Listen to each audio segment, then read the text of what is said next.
ও ও ও ও ও, ভাই আস্তে আস্তে আস্তে, ভারত আস্তে কি পাঠাচ্ছে একের পর এক মিসাইলের ঝাড়।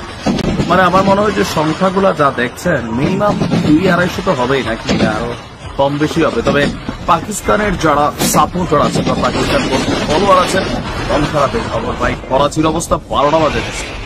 আমি প্রথমে ভাবছিলাম যে নিউজটা ফেক, পরে দেখলাম যে না, ঘটনা ঘটছে।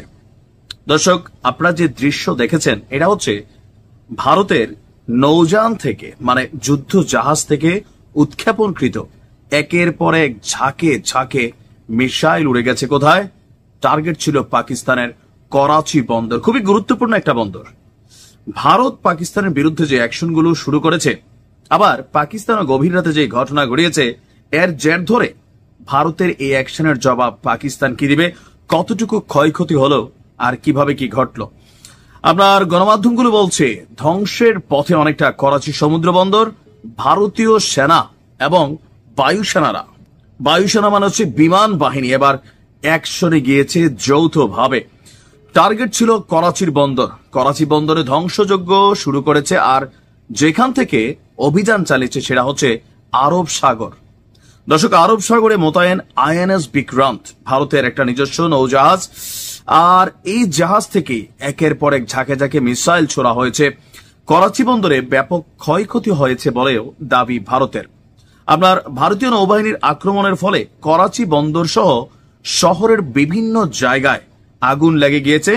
শুধু করাচি বন্দর নয়, ওরমারা বন্দরেও ভারতীয় যুদ্ধজাহাজ আইএনএস বিক্রান্ত থেকে বেশ কিছু ক্ষেপণাস্ত্র ছোড়া হয়েছে। এর ফলে দুই বন্দরেই ব্যাপক আগুন লেগেছে, আপনার দাবি হচ্ছে ভারতীয় গণমাধ্যমগুলোর।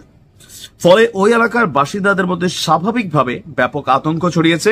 উপকূলীয় অঞ্চল ছেড়ে দলে দলে মানুষ ঘর ছেড়ে পালাচ্ছেন। পাকিস্তান নৌবাহিনীর গুরুত্বপূর্ণ একটা ঘাঁটি হলো করাচি এবং ওরমারা। পাক নৌসেনারা আপনার মানে এখানে যারা ছিলেন তাদের অনেক সিনিয়র অফিসারদের সদর দপ্তর, যুদ্ধজাহাজ এবং সাবমেরিনগুলো মজুদ রয়েছে এই দুই বন্দরে। কাজেই এই দুই বন্দরকেই ধ্বংস করতে আপনার কার্যত এই অভিযান চালানো হয়েছে।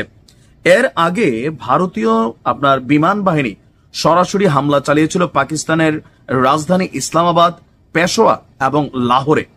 প্রাক প্রধানমন্ত্রী শাহবাজ শরীফের বাসভবনের 20 কিলোমিটারের মধ্যেও বড় ধরনের বিস্ফোরণ হয়েছে বলে দাবি করা হয়েছে ভারতীয় মিডিয়ার। তবে এই খবরের সত্যতা আসলে আন্তর্জাতিক গণমাধ্যমগুলো যাচাই করতে পারেনি।